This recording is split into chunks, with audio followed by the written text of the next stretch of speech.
নমস্কার বন্ধুরা, সোমা কিচেনে আপনাদের সবাইকে স্বাগত। আজকে আবারও একটা নতুন রেসিপি নিয়ে আপনাদের সামনে চলে এলাম। আর নিশ্চয়ই দেখে বুঝতে পারছেন আজকে একটা ডিমের রেসিপি আজকে বানিয়ে দেখাবো। এই ডিমের রেসিপিটা আমি আজকে যেভাবে বানাবো সেই জন্য কিন্তু আপনাদের ডিমের রেসিপিটাকে প্রথম থেকে শেষ পর্যন্ত দেখতে হবে। আশা করি আপনাদের খুবই ভালো লাগবে। আর ভালো লাগলে বলার অপেক্ষা রাখে না, আপনারা নিশ্চয়ই আমার চ্যানেলটিকে সাবস্ক্রাইব করে ছোট লাইক শেয়ার করে আমার পাশে থাকবেন। তবে চলুন রেসিপিটা শুরু করে ফেলি। আমি 4 পিস ডিম নিয়েছি আর ডিমটাকে জল দিয়ে ভালো করে একটু ধুয়ে নিচ্ছি। ডিমটাকে সবসময়ের জন্য সেদ্ধ করতে দেওয়ার আগে বা ভাজার আগে একটু ভালো করে এরকম ধুয়ে নিলে ডিমের গায়ে যে নোংরাগুলো লেগে থাকে সেটা সুন্দরভাবে পরিষ্কার হয়ে যায়। আমি প্রথমে একবার ধুয়ে নিয়েছিলাম, আবারও আমি দুবার ধুয়ে নিলাম।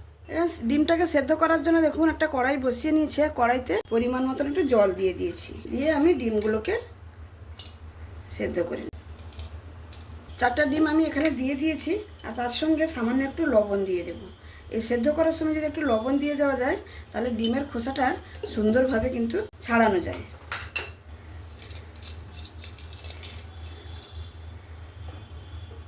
এবার আমি 5 থেকে 7 মিনিট মতন ঢাকা দিয়ে ডিমটাকে সেদ্ধ করে নেব। যতক্ষণ ডিমটা আমার সেদ্ধ হচ্ছে এখানে একটা মশলা করে নেব। আমি আজকে ডিমের ভাপা বানিয়ে দেখাবো। আর আমি যেভাবে ভাপাটা বানাবো সেটা অবশ্যই আপনাদের খুবই ভালো লাগবে। এই মিক্সারের জারের মধ্যে আমি প্রথমে দিয়ে দেব 2 চামচের মতন পোস্ত, আর দেব 1 চামচের মতন হলুদ সর্ষে, আর এখানে দিয়ে দেব 2টো কাঁচা লঙ্কা, আর তার সঙ্গে দেব সামান্য একটু নারকেল।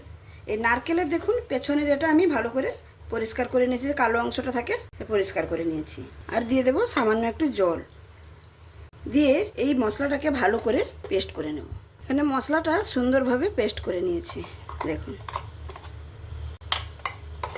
মশলাটা ভালোভাবে পেস্ট করে নিয়েছি। এবার মশলাটাকে সাইডে রেখে দেব। 7 মিনিটের মতন আমি ডিমটাকে সেদ্ধ করে নিয়েছি। ডিমটা সুন্দরভাবে সেদ্ধ হয়ে গেছে, ডিমের গাটা ফেটে ফেটে গেছে। এবার আমি ডিমগুলোকে তুলে নিচ্ছি। ডিমগুলো তুলে নিয়ে আমি একটু ঠান্ডা জলের মধ্যে রেখে দিয়েছি, যাতে তাড়াতাড়ি করে ডিমটা ঠান্ডা হয়ে যায়। এবার আমি ডিমগুলোর খোসা ছাড়িয়ে নেব। সুন্দরভাবে সেদ্ধ হয়েছে, খোসাটা কি সুন্দরভাবে ছেড়ে গেল। এরকমভাবে আমি ডিমগুলোকে ছাড়িয়ে। এই ডিমের ভাপা রেসিপিটা খেতে কিন্তু অসাধারণ লাগে। আমরা তো বিভিন্ন সময় বিভিন্ন রকমের ডিমের রেসিপি বানিয়ে থাকি। এই প্রচণ্ড গরমে এই ডিমের কম তেল মশলা দিয়ে এই ভাপা রেসিপিটা একবার বানিয়ে দেখবেন, সত্যি দারুণ লাগবে খেতে। ডিমটাকে সুন্দরভাবে ছাড়িয়ে নিয়েছি। এবার ডিমগুলোকে হালকা করে একটু ভেজে নেব। কড়াইটা বসিয়ে নিয়েছি, আর কড়াইতে সামান্য একটু তেল দিয়ে দেব। তেলটা গরম হয়ে গেছে, সামান্য একটু লবণ দিয়ে দিলাম। আমি হলুদ কিন্তু ব্যবহার করব না। হলুদটা দিলে ডিমের সাদা কালারটা দেখতে মানে খারাপ হয়ে যাবে ভাপাতে, সেই জন্য আমি আর হলুদ ব্যবহার করছি না। এবার আমি ডিমগুলো দিয়ে দিই।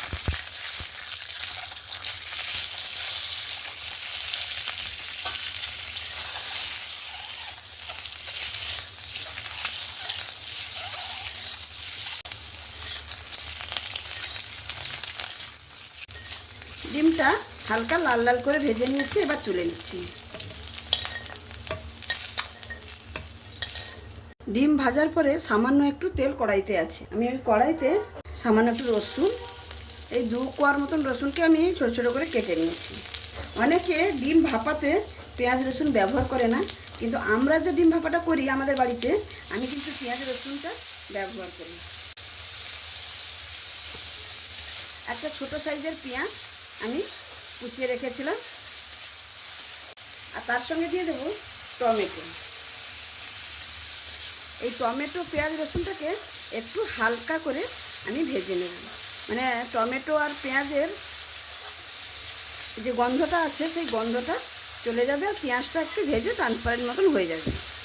এই রকমভাবে একবার ডিমের ভাপা রেসিপি করে খেয়ে দেখুন। পেঁয়াজ রসুন টমেটোটা যতক্ষণ ভাজা হচ্ছে ততক্ষণে আমি ডিমগুলোকে আধা করে কেটে নেব।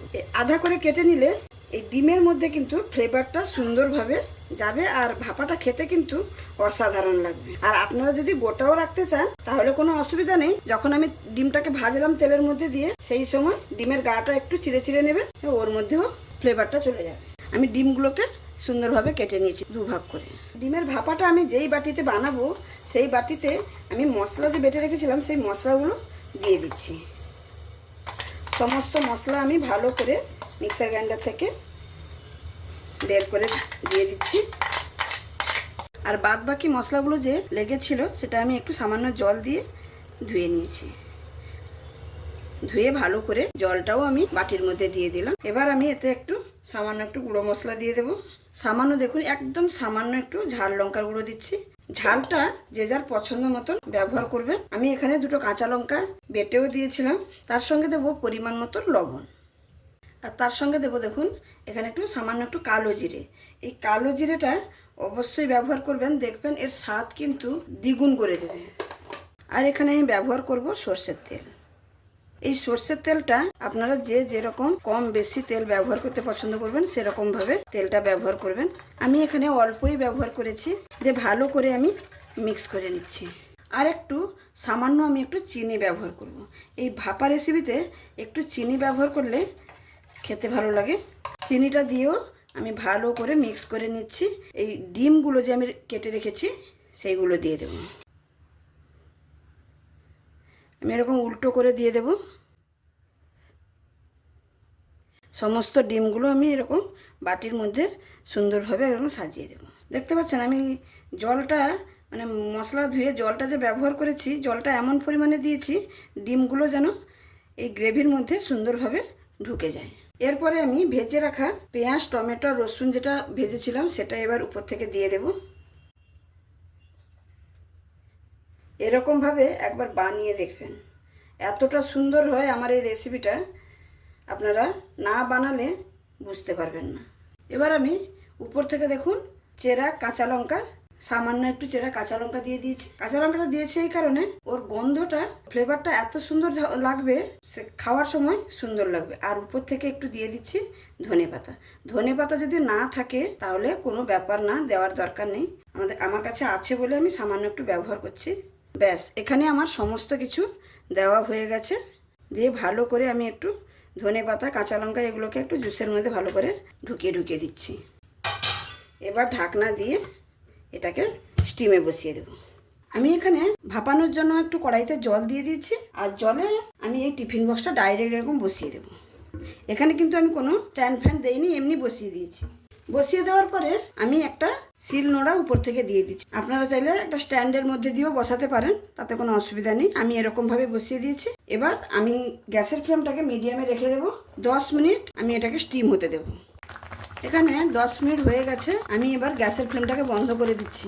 এবার আমি শিল নোড়াটাকে উপর থেকে তুলে নিলাম। তারপরে আমি এরকম অবস্থায় ঢাকা দিয়ে আমি আরও 10 মিনিট রেখে দেব।